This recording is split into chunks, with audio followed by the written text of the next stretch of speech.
सामाजिक कार्यकर्त्या अंजली दमानिया यांनी आज सकाळी पत्रकार परिषद घेऊन पत्रकारांना ही माहिती दिली आहे की तुम्ही ते आरोपी जे आहेत 3 आरोपी फरार आहेत, ते आरोपी त्यांची हत्या झालेली आहे आरोपींची, असे अंजली दमानियांनी सांगितलं आहे. आणि अंजली दमानियांनी हे पण सांगितलं की ही माहिती जी माहिती भेटली, ही माहिती मी बीडच्या पोलीस अधीक्षकांना सुद्धा कळवलेली आहे.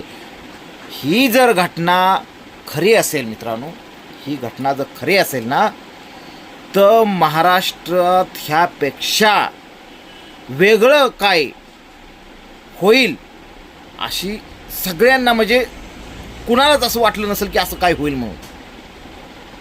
पण ह्या अशा घटनेनं महाराष्ट्र कुठं चालला आहे. ह्या जर तिघांची हत्या जर झाली असेल ना, तर विचार करा तपास यंत्रणा कुठपर्यंत जाणार आहेत.